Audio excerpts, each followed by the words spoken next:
Man, Lamar Jackson just can't seem to figure out the Pittsburgh Steelers.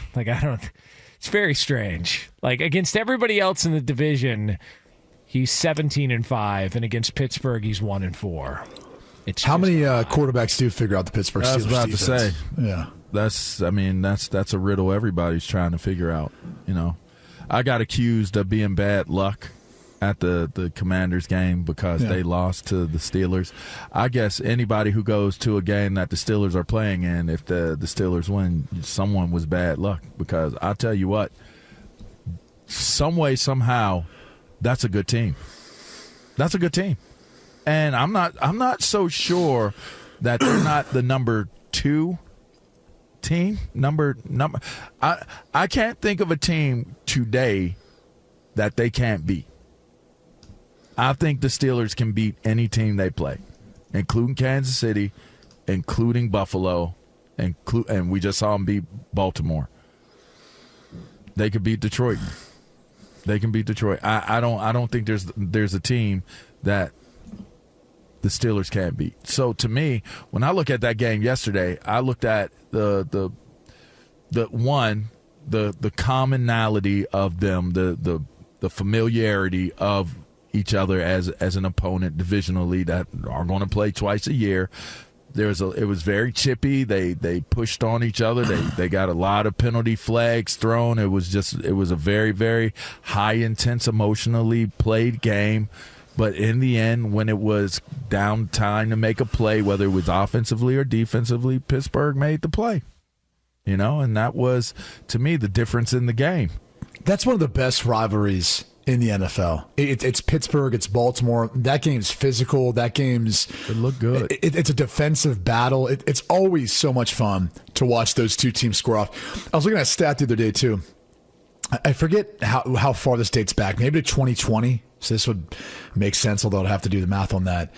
But like the underdog against the spread is an overwhelming favorite, right? So let's say they've played in that span, 10 times, whatever it is. I think it's like 7-2-1 or something. Jeez. Or maybe if it's been more, at least in the regular season. I have to go back and double check. But the underdog against the spread is like 7-2-1, and I think winning outright, I forget what the exact number is, but it's just it's always been a great matchup. It's always been competitive. The thing that stands out to me though about Pittsburgh is, Jonas, you just kind of touched on it. Just how awesome it has to be a Pittsburgh fan to understand that they have been the model of success in the NFL. I know people want to point to New England because of the Brady Belichick era, but I'm talking about like the history of the organization. You'd be hard-pressed to find someone better than the Pittsburgh Steelers with the consistency that they've shown. Now, it hasn't always led to Super Bowls, but, Mike Tomlin doesn't have a losing season. He doesn't have a losing season. It's crazy. Think about that. And this year, if any, like if you take into account, he's got a first-year offensive coordinator there in Arthur Smith. He brought in Justin Fields and Russell Wilson, two guys who are casted off from either the team that drafted him in Justin Fields' case or the Denver Broncos, a team that basically said, hey, we don't feel like he's good enough anymore. So we're going to go ahead and literally pay his entire salary for the most part, or pay the entire lump sum that's owed to him, and you can go ahead and take him for $1 million or $2 million, whatever it is approximately.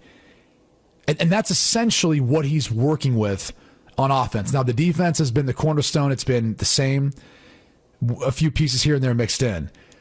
But all of that change offensively, and then how he's managed it. Didn't have Russell Wilson early, which, now looking back on it, maybe they would have, dropped a game or two less. Who knows? But it worked out with Fields. He made Fields impactful and put in a game plan and helped to craft something where they were able to still kind of remain one of the top teams in the AFC. And then he makes the change to Russell after it's been successful with Justin, which seemed surprising to some. And then Russell's been phenomenal. He's there and he's undefeated so far since he's taken over. And, didn't play his best game this past week versus Baltimore, but he did enough to help them win the game. And that's all you have to do in those matchups, especially in the AFC North. Like, people will knock on stats and all kinds of crap. Dude, you just try to win those games. It is so damn hard to beat any team with those defenses in the AFC North. I really hope And I'm sorry, I didn't mean to cut you off. No, it's fine. The general point is this. It's like Mike Tomlin never gets enough credit for what he's been able to engineer and manage and coach, in particular this year. Like, this is another glowing example of why this dude is one of the best, if not the best head coach. I know people throw out Andy Reid and some other coaches they may want to put up in that category. But you look at the model of consistency and success, Mike Tomlin is right there in the NFL. Yeah. I just hope that people, like Steeler fans specifically, I hope you appreciate what the hell you've got, because you can talk about the playoff wins and they haven't won a playoff game in a while. They've lost their last 5 or whatever it is. But to be at the dance virtually every single year or in contention every single year, you don't spoiled. Like, you don't have to worry about a rebuild. You don't have to worry about a one and done coach or a two and done coach. You don't have to worry about him damaging the growth of a young player they drafted. Culture, stability. Bro, like, you hear the stat, 3 head coaches since the 60s. Like, this is a league where a fourth of coaches are fired every year, and they've had 3 since the 1960s. Yeah. I just hope they appreciate it and really understand how good they've got it, because it's not like that in most places. Some do, and some don't. I think when what you're saying, like, sometimes your success can be your biggest fault. Right? Like, what you're talking about has become the floor to Steeler fans. Making it to the playoffs, not having a losing season, that's become the floor. So when you don't have a winning season, it's like, oh, you got to fire him. You got to get rid of him. Oh, you didn't win in the playoffs. Oh, you got to fire him. You got to get rid of him. Until you get a coach and you get a change of staff, and then you start to realize that floor was pretty freaking comfortable. It was a comfy floor. Nice shag carpet. You know what I mean? Like, you were comfortable. Then you realize that you could be laying in the mud. You could be in an entirely different situation that's playing out for you as a fan of this team.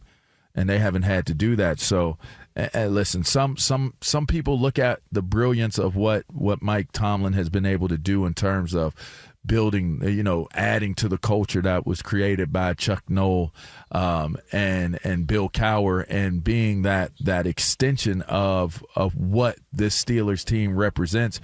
But there are some Steelers, former Steelers, I believe Ben Roethlisberger was one of them. There are some people that would say that, what the culture used to be or what it was is no longer the same, but it's still the way that Mike Tomlin runs it that leads to them having the success that they have. So I think it creates some mixed feelings towards how people approach it. But in the end, the man wins. He finds a way to win, and it might not always be pretty. And it's funny because the Kansas City Chiefs are finding ways to win, and it's not pretty at all.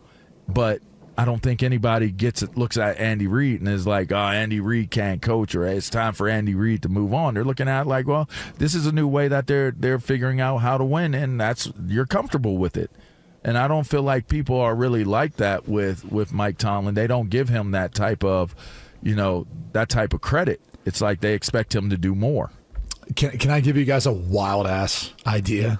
Because as you talk about the model of consistency and you talk about Tomlin and the culture, I kept thinking about Cleveland right now, who dropped another game where it wasn't even competitive versus New Orleans. I don't know what that means for Kevin Stefanski. It seems rather odd that he could get fired after being the coach of the year last year in the NFL.